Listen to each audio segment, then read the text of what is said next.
Hello, back again. Thanks for tuning in. I appreciate it. And if you will, please make comment, like, dislike. Let me know you exist. Let other people know you exist. Share a thought. Share the video if you think it's worth sharing. And this is a really odd topic. I saw a conversation this past week with a guy who is he was talking about basically talking about how our nation's tax laws are written, and you know, there's people who really get into the weeds in a way that you and I just don't get close to, and maybe I get into the weeds a little bit more than you do, but they obviously have certain interests that they really focus on that probably aren't there. Typically, it's not like what they do for a living, or maybe they somehow do it for a living these days as consultant or something, but they didn't get into it originally that way. They often get into things because they feel like they're not being treated very well, and they start looking into the laws to see why, how.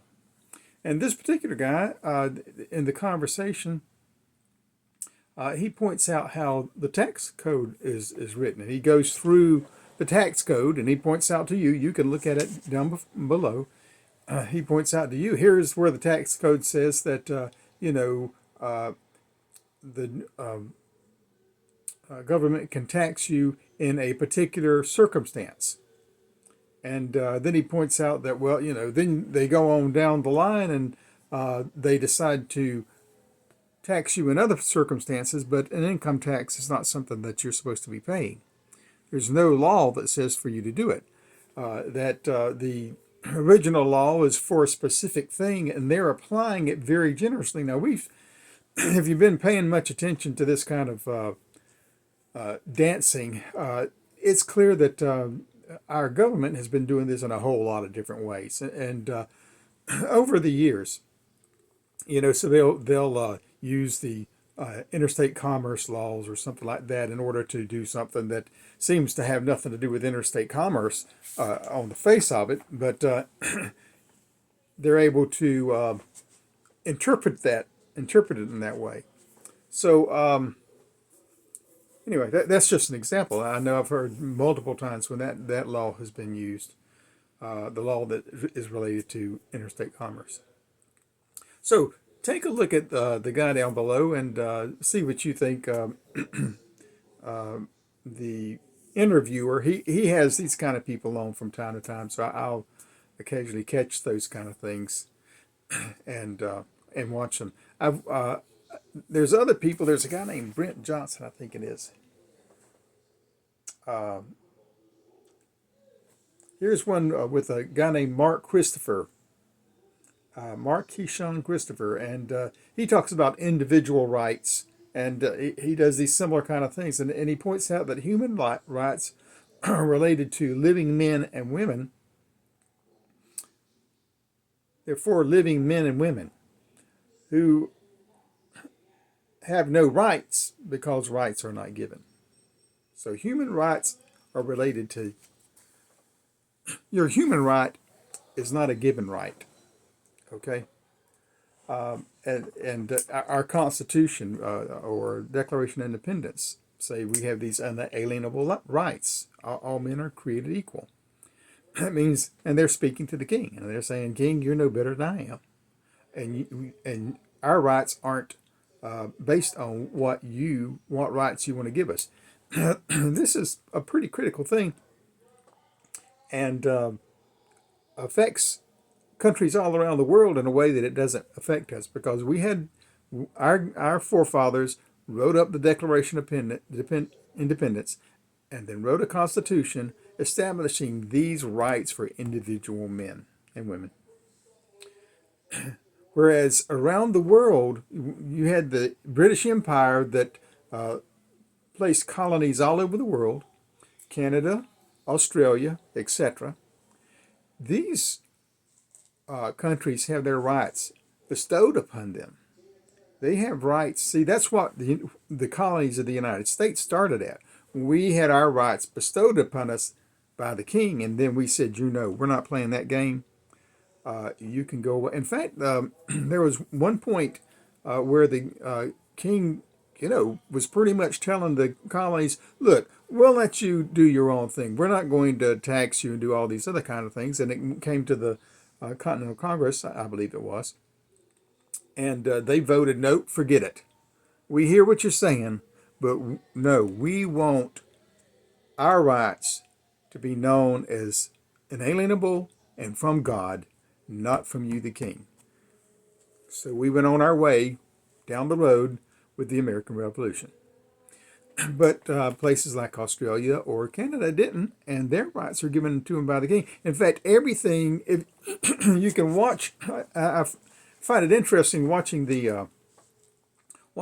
like detective shows and police shows that are from Britain. And if you pay attention to how things work there, you know, everything goes up to Scotland Yard.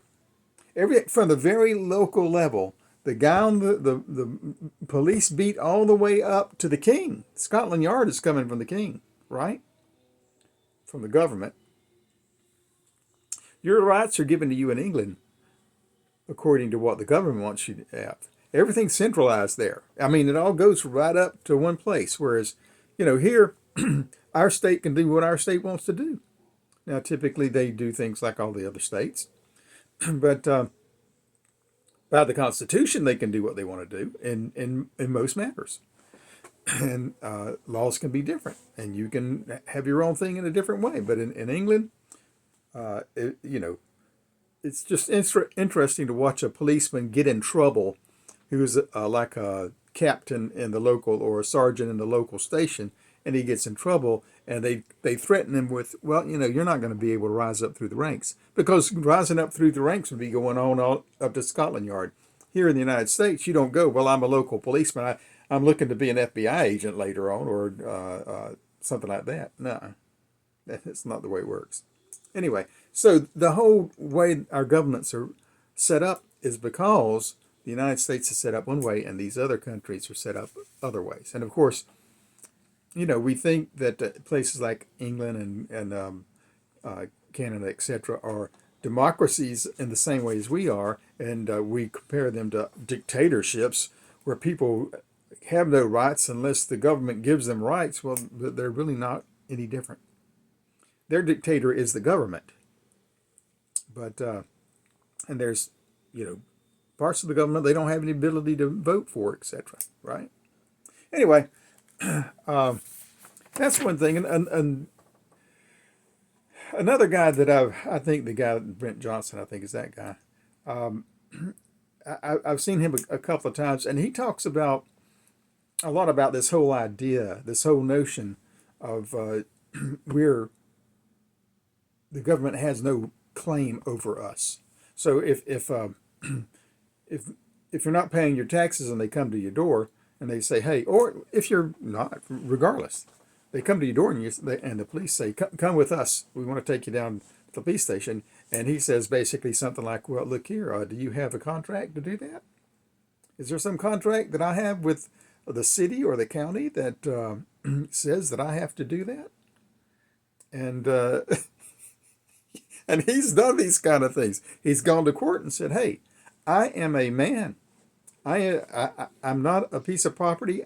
I don't have any legal contract with anybody about property. And I'm a man, and you have no jurisdiction over me. And then he walks out of the court. They can do nothing with him. Because our legal system, as he points out, is basically built around corporate law. The United States government functions as a corporation, or has for 100 years or so at least, from what I understand. So, no rights. That is, no one has rights over you. You are a person.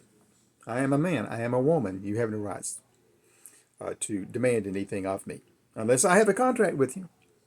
And and he points out that this is why this was an interesting thing that we write our names with capital letters. He said if you don't write your name with capital letters, that's a corporate thing. Corporations, the corporate names are written with capital letters.